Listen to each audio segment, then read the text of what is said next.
Hi everyone, welcome to KModes only. In this session, I will discuss some question on the basis of Riemann-Tiemann reaction.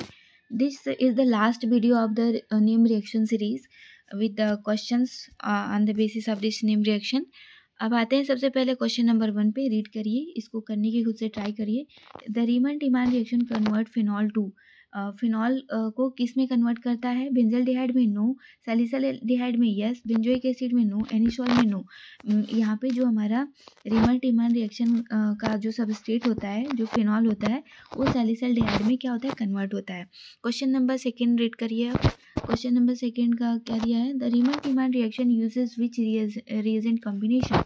इसमें देखिए, इसमें लिखा है कि formaldehyde KOH, formaldehyde NaOH. Yes, formaldehyde NaOH जो होता है वो फिनॉल के साथ में हम जब रिएक्शन कराते हैं तो ortho para hydroxy benzaldehyde form होता है, जिसको हम सैलिसिल एल्डिहाइड भी बोलते हैं. तो यहाँ पे ये वाला जो फर्स्ट वाला ऑप्शन दिया है, इसको तो जो मतलब फिनॉल के अलावा और भी सबस्ट्रेट यूज़ करेंगे उसके लिए फिजिबल होता है. जैसे कि उसमें मैंने आपको क्वेश्चन में एग्जांपल्स में दिखाई थी कि पैरॉल हो गया, नेफ्थॉल हो गया, इंडॉल हो गया, उनके साथ में ये वाला रिएजेंट फिजिबल होता है. बट हमारा रीमन-टीमान रिएक्शन में जो हमारा फिनॉल होता है उसके साथ में ये वाला रिएजेंट क्या होगा? सब फिजिबल होगा, फॉर्मल्डिहाइड और NaOH. फॉर्मल्डिहाइड H2SO4 भी नहीं होता, फॉर्मल्डिहाइड HCl भी नहीं होता. ये CaCl3 को हम फॉर्मल्डिहाइड भी बोलते हैं. तो क्वेश्चन नंबर 2 का option second will be correct answer. Question number 3 read करिए. The electrophile in Reimer Tiemann reaction is. क्या इलेक्ट्रोफाइल फॉर्म होता है? Cl minus no, NO2 plus no, dichlorocarbene yes, और ये सल्फोनिक एसिड ये भी नहीं फॉर्म होता. तो हमारा क्वेश्चन नंबर 3 का option number C will be correct answer. Question number 4 read करिए. Dichlorocarbene is generated from chloroform by oxidation no, reduction no, hydrolysis no. ये सारे प्रोसेस के थ्रू नहीं होता. उसमें क्या होता है? देखिए, हमारा जो क्लोरोफॉर्म होता है ClCl3, तो इससे क्या होता है? एक हाइड्रोजन बाहर जाता है और एक क्लोरीन बाहर जाता है. जब जो हाइड्रोजन बाहर जाता है तो उसको हम बोलते हैं डीहाइड्रो. ठीक, अब जब क्लोरीन बाहर जाता है उसको बोलते हैं डी हैलो, मतलब कि डी मतलब निकलना. तो हैलो क्यों बोल रहे हैं? क्योंकि ये जो क्लोरीन है हैलोजन ग्रुप से है, तो डीहाइड्रो हैलोजनेशन बोलते हैं इस प्रोसेस को, जिससे ये हमारा डाइक्लोरोकार्बिन का फॉर्मेशन हो रहा है. ठीक, तो क्वेश्चन नंबर 4 का option number D will be correct answer. Question number 5 read करिए, क्या दिया है? The product of Reimer Tiemann reaction with excess of alkali is. Salicylaldehyde yes, salicylic acid no, para hydroxy benzaldehyde. Formation तो इसका भी होता है प्रोडक्ट में, पर इसको हम ऑप्शन नहीं सिलेक्ट करेंगे क्योंकि जो ऑर्थो वाला हमारा हाइड्रोक्सी बेंजल्डिहाइड होता है उसी को सैलिसिलडिहाइड बोलते हैं, और ये हमारा बेंजोक्विनोन नहीं, ये भी ऑप्शन नहीं होगा. तो क्वेश्चन नंबर 5 का option number A will be correct answer. अब पढ़िए क्वेश्चन नंबर 6. इसमें क्या दिया? Reimer Tiemann reaction is an example of nucleophilic substitution reaction no, electrophilic aromatic substitution reaction yes, free radical substitution reaction no, addition reaction no. Question number 6 का option B will be correct answer. Electrophilic क्यों बोल रहे हैं? क्योंकि जो हमारा intermediate form होता है उसमें जो डाइक्लोरोकार्बिन होता है वो इलेक्ट्रोफिलिक नेचर का होता है, और हमारा जो फिनॉल है वो एरोमेटिक है, तो उसी पे तो रिएक्ट करता है ना ये जाके. तो हमारा इसीलिए हम इसको बोलते हैं इलेक्ट्रोफिलिक एरोमेटिक सब्स्टिट्यूशन रिएक्शन. ठीक, आई होप ये क्लियर हो गया होगा आपको. तो क्वेश्चन नंबर 6 का option B is correct answer. Question number 7 read करिए. Which intermediate is form in the reaction mixture. मतलब यहाँ पे देखिए रिएक्शन का नाम नहीं दिया है. हमें ऑलरेडी पता है कि हम रीमन-टीमान रिएक्शन का क्वेश्चन का डिस्कशन कर रहे हैं, तो यहाँ पे रिएक्शन मेंशन नहीं किया है. बट रैंडम आपको कहीं अदर जगह पे क्वेश्चन दिया रहेगा तो वहाँ पे नेम रिएक्शन मेंशन रहेगा. ठीक, कि कौन सा रिएक्शन दिया है तो उसमें इंटरमीडिएट क्या फॉर्म हो रहा है. ठीक, इसमें दिया है कि कार्बेनाइन नहीं, कार्बोकेटाइन नहीं, डाइक्लोरोकार्बिन यस, नाइट्रोसोनियमाइन ये भी नहीं बनता. तो हमारा जो रीमन-टीमान रिएक्शन होता है उसमें इंटरमीडिएट का फॉर्मेशन क्या होता है? डाइक्लोरोकार्बिन. क्वेश्चन नंबर 7 का C option is correct answer. 8th वाला क्वेश्चन रीड करिए. In the Reimer Tiemann reaction of the phenol substitution occur at. जो हमारा रीमन-टीमान रिएक्शन होता है वो फिनॉल सब्स्टिट्यूशन ऑकर होता है किसमें? मेटा पे नहीं, मेटा डायरेक्टिंग ग्रुप नहीं होता फिनॉल.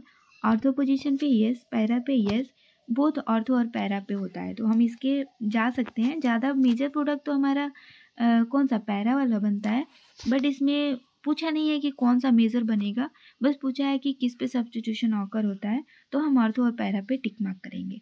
तो क्वेश्चन नंबर 8 का option D is correct answer. 9th question read करिए, the presence of NaOH essential for, इसमें देखिए एजेंशियल क्यों है NaOH के लिए, मतलब NaOH प्रेजेंस होने के लिए, जनरेशन ऑफ डाइक्लोरोकार्बिन, हाँ NaOH का H ही जो है हाइड्रोजन को ऑब्स्ट्रैक्ट करता है क्लोरोफॉर्म से, तो हमारा dichlorocarbene formation of phenoxide ion, yes phenoxide ion जो हमारा बेंजीन पे OH सब्सटीट्यूटेड है, वहाँ से हाइड्रोजन कौन लेता है, OH ही लेता है, तभी तो फेनॉक्साइड फॉर्मेशन होता है। तो ये भी हो गया। Increasing the reaction rate, yes reaction rate तभी इंक्रीज हो रहा है क्योंकि वहाँ पे OH है, तो सब जगह से, जैसे कि फॉर्मल्डिहाइड से हमारा H को अपस्ट्रैक्ट किया, फिनॉक्साइड आयन से H को अपस्ट्रैक्ट किया, तो सॉरी जो हमारा फिनॉल है वहाँ से H अपस्ट्रैक्ट किया तो फिनॉक्साइड फॉर्म हुआ, तो रिएक्शन रेट को ये इंक्रीज कर रहा है ओवरऑल। तो क्वेश्चन नंबर 9 का ऑप्शन डी के साथ हम जाएंगे, डी इज करेक्ट आंसर।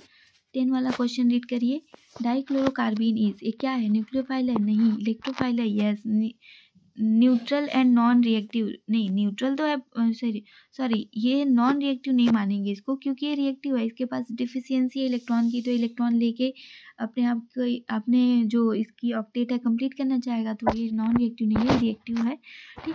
और हमारा लास्ट वाला ऑप्शन दिया है रेडिकल स्पीसीज, रेडिकल स्पीसीज भी नहीं है, तो option number B is correct answer.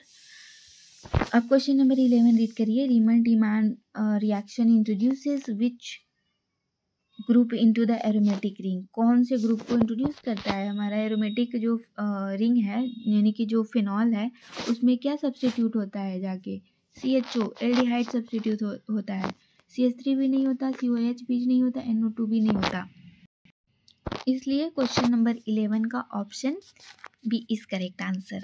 12 वाला रीड करिए, the aromatic compound suitable for Reimer Tiemann reaction is, कौन सा एरोमेटिक कंपाउंड होता है, बेंजीन नहीं, ओनली बेंजीन भी नहीं, टोल्यूइन भी नहीं, फिनॉल यस ये दोनों नहीं होता, नाइट्रोबेंजीन भी नहीं होता, तो क्वेश्चन नंबर हमारा 12 का option C is correct answer.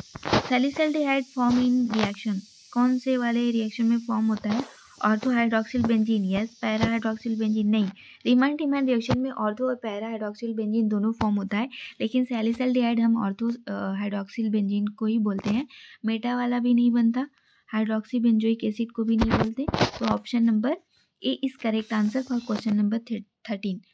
14 वाला पढ़िए, द रिएक्शन रिक्वायर्स, क्या रिक्वायर करता है, एसिडिक मीडियम, यहाँ पे भी देखिए रिएक्शन डायरेक्टली मेंशन नहीं किया है क्योंकि ऑलरेडी हमें पता है कि हम रीमर डिमांड रिएक्शन का ही डिस्कशन कर रहे हैं, तो यहाँ पे एसिडिक मीडियम नहीं होना चाहिए, न्यूट्रल मीडियम भी नहीं होना चाहिए, हमारा बेसिक मीडियम होना चाहिए यस, स्ट्रॉन्ग ऑक्सीडाइजिंग मीडियम नहीं, ये भी नहीं होता, सो क्वेश्चन नंबर 14 का option C is correct answer.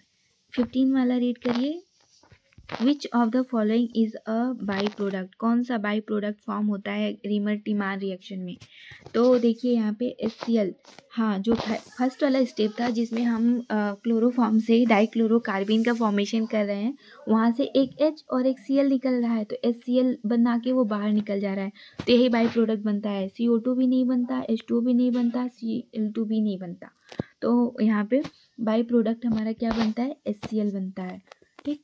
ये हो गया हमारा क्वेश्चन नंबर 15 का option A is correct answer. 16 number का रीड करिए, डाइक्लोरोकार्बिन इज क्या होता है, सिंगलेट कार्बिन ही होता है यस, ट्रिपलेट कार्बिन नहीं होता, रेडिकल इंटरमीडिएट भी नहीं होता, नाइट्रीन भी नहीं होता, ठीक। ये इलेक्ट्रॉन डेफिशिएंट स्पीसीज होता है और सिंगलेट कार्बिन होता है, इसको आप ध्यान में रखिएगा, दिमाग में रखिएगा, क्योंकि क्वेश्चन पूछ सकता है कि रीमर डिमांड रिएक्शन में जो हमारा इंटरमीडिएट फॉर्म होता है वो सिंगलेट होता है या फिर ट्रिपलेट होता है, तो आप वहाँ पे बोलोगे सिंगलेट कार्बिन होता है, ठीक। अब क्वेश्चन नंबर 17 में देखिए, the formyl group is इंटर्स phenol through, जो हमारा फॉर्माइल ग्रुप होता है वो फिनॉल में कैसे होता है इंट्रोड्यूस, इसको बताना है, सब्स्टिट्यूशन बाय कार्बोकैटायन नहीं, रीअरेंजमेंट रिएक्शन नहीं, electrophilic attack by carbene yes, radical addition नहीं, तो ये सारे ऑप्शन गलत हैं क्वेश्चन नंबर 17 का, only option C is correct answer, क्योंकि electrophilic addition reaction electrophilic attack होता है हमारे फिनॉल वाले सबस्ट्रेट पे, तो वहाँ पे क्या फॉर्म होता है, फिनॉल में अगेन वो कन्वर्ट हो जाता है जो फिनॉक्साइड आयन होता है। ठीक, अब आते हैं क्वेश्चन नंबर 18 पे। रीड करिए। Reimer Tiemann reaction is used industrially to make aspirin नहीं, वेनिलीन यस, सैलिसिलिक एसिड नहीं, डिटर्जेंट नहीं। इसको आपको दिमाग में रखना है अलग से, ये रिएक्शन से रिलेटेड नहीं है, ये याद करने वाली चीज़ें हैं कि रीमर टीमान रिएक्शन जो होता है इंडस्ट्री में क्या बनाने के लिए होता है, तो वेनिलीन बनाने के लिए यूज़ किया जाता है। ठीक, अब आते हैं क्वेश्चन नंबर 19 पे। The reaction of phenol with CCl4NaOH gives, क्या दे सकता है इसमें बताइए, अगर हम इसका रिएक्शन कराते हैं उसके साथ में CCl4 और NaOH के। इसमें देखिए सैलिसिलिक एसिड हो सकता है, सैलिसल्डिहाइड नहीं होगा, क्योंकि हमारा जो नॉर्मल रीमर टीमान रिएक्शन होता है उसमें क्या होता है, सैलिसल्डिहाइड बनता है, और यहाँ पे CCl4 लिया है, तो कुछ तो इसमें मॉडिफिकेशन होगा, तो ये मॉडिफाइड रीमर टीमान रिएक्शन देता है जिसमें सैलिसिलिक एसिड बनता है, सैलिसल्डिहाइड भी नहीं बनता, फिनाइल क्लोरोफॉर्मेट भी नहीं बनता, पैरा हाइड्रोक्सी बेंजील भी नहीं बनता। तो क्वेश्चन नंबर 19 का option A will be correct answer, salicylic acid बनाता है। ठीक, अब देखिए question number 20, this is the last question of this question series. इसको रीड करिए, खुद से करने की ट्राई करिए एक बार, क्या दिया है। Which condition increase para product formation, para product formation के लिए कौन सा कंडीशन रिस्पॉन्सिबल है। हाई टेम्परेचर नहीं, डाइल्यूट एल्कली, मतलब जो हमने बेस का उसमें यूज़ किया है उसको बहुत डाइल्यूट कर देंगे, तो डाइल्यूट करने के बाद से जो माइनर प्रोडक्ट है वही बनाएगा। मेजर तो हमारा ऑर्थो वाला होता है। देखिए ऑर्थो पैरा फिर से यहाँ पे डिस्टिंग्विश कर देती हूँ मैं, यहाँ पे OH है, इसके साथ में लगा हुआ है यहाँ पे CHO, तो ये हमारा ऑर्थो वाला हो गया, और यहाँ पे OH है और ये बेंजीन रिंग है, अगर CHO यहाँ लगा है तो ये हो गया हमारा पैरा। तो ये वाला ज़्यादा फिजिबल, ज़्यादा फॉर्म करेगा अगर डाइल्यूट हम बेस यूज़ कर रहे हैं, तो एक्सेस क्लोरोफॉर्म भी नहीं बनेगा, हाई प्रेशर पे भी नहीं बनाएगा। तो क्वेश्चन नंबर 20 का option number B will be correct answer. This is the complete name reaction of UPLT examination.